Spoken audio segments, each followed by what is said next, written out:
মোম রঙা রাস্তায় খুনসুটি ভাবার আড়িতে সাম্মাস্তানি রোদ আকাশে উঠবে কাল, মনটা খারাপ আর হবে না। অনেক দিনের সেই ভালোবাসা টয় ট্রেন কুয়াশা স্টেশনে থেমে যাবে না। ছুটিতে যায়, ছুটিতে যায়।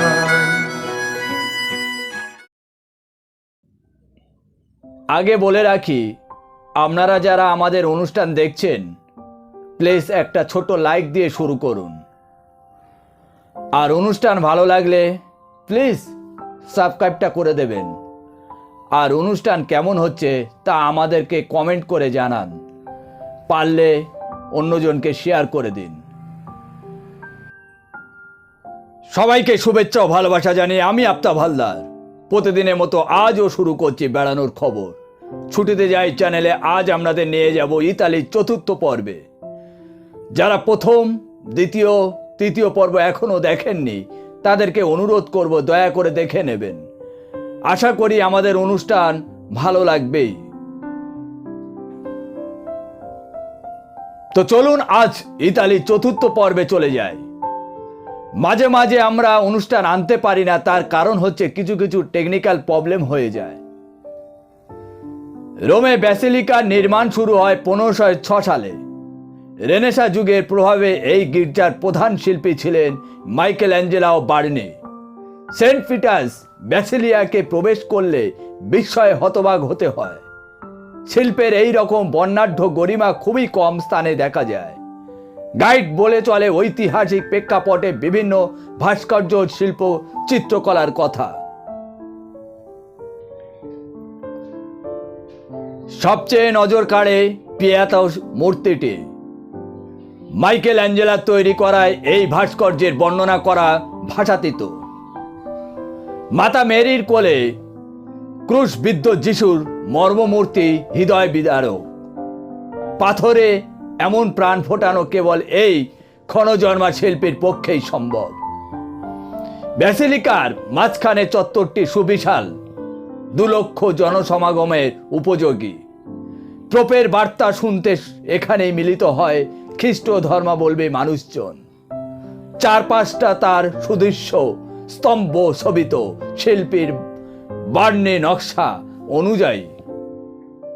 অদূরেই পোপের আবাস, আর একটু এগোলেই ভ্যাটিকান মিউজিয়াম, যার শিল্প সম্ভার সারা পৃথিবীর মানুষের কাছে অত্যন্ত চিত্তাকর্ষক। ভ্যাটিকান মিউজিয়ামে ঢুকতে গেলে আলাদা করে প্রবেশ মূল্য দিতে হয়।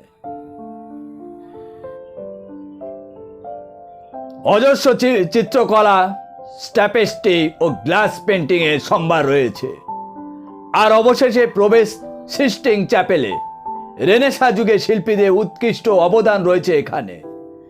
বর্তিচেলি, রাফায়েল ও পরে মাইকেল অ্যাঞ্জেলোর দ্বারা অঙ্কিত লাস্ট জাজমেন্ট কালোতীর্ণ হয়েছে, মানব সভ্যতার এক সম্পদ রূপে গণ্য করা হয়েছে। আর ছাদের ফ্রেস্কো পেন্টিং এর স্রষ্টা Michael Angelo. Book of Genesis থেকে নেওয়া কিছু দৃশ্যের এমন চিত্রায়ন জগৎ আগে কখনো দেখেনি। বিমোহিত হতবাক হয়ে সিস্টিন চ্যাপেলকে বিদায় জানালাম। ফিরে এলাম আবার এই চত্বরে সেন্ট পিটার্স ব্যাসিলিকার রাতের আলোকিত রূপ দেখতে। বিশ্বব্যাপী আধুনিকরণের স্রোতে বর্তমান রোম ও তার গা ভাসিয়ে দিয়েছে। ভূমধ্যসাগর সংলগ্ন হওয়ার দারুণ ইতালির আবহাওয়া বেশ আরামদায়ক। ইউরোপের গ্রীষ্মকালীন আনন্দধারা এখানে প্রভাবিত। রাস্তার দুপাশে রঙিন ছাতার নিচে অস্থায়ী খাবারের জায়গা, আর ইতালিয়ান পিৎজা, পাস্তা তো বিশ্বজোড়া। রোম সাম্রাজ্যের বিস্তারের দরুন নানা জাতির সাথে মিশ্রণ ও কৃষ্টি আদান প্রদানের ফলে ইতালীয় খাবার এক নতুন রূপ পেয়েছে। আরব দুনিয়ার প্রভাবও রয়েছে। পথের ধারে একটি ছোট্ট দোকানে পিৎজা অর্ডার করে দাঁড়িয়ে দেখলাম কেমন গোড়া থেকে বানিয়ে ফেলো তা নিমিষে। আজ আমাদের গন্তব্য পম্পেই।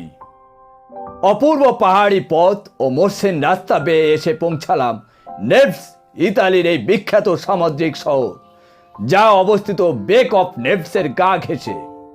বিখ্যাত আগ্নেয়গিরি মাউন্ট ভিসুভিয়াস এখান থেকেই দৃশ্যমান। এই সেই আগ্নেয়গিরি ৭৯ খ্রিস্টাব্দে আগস্ট মাসে যার উদ্গীরণ হয়েছিল, বশীভূত করে দিয়েছিল পম্পেই সংলগ্ন এলাকাকে। বহু শতাব্দীর পর তার অস্তিত্ব খুঁজে পায় ঐতিহাসিকরা।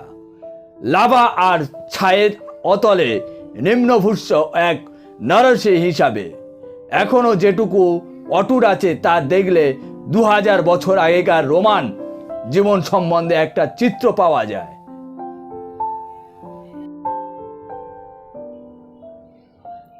আজ এখানে শেষ করছি, আবার দেখা হবে আগামীকাল সকাল ঠিক ৯টায়।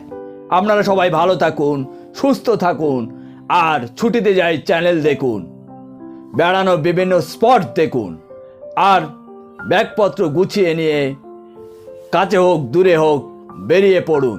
দেখবে দুনিয়া সম্পর্কে বুঝবেন, বিভিন্ন মানুষের সংস্পর্শে যাবেন, আরও অভিজ্ঞতা হবে আপনাদের। Tata, bye bye.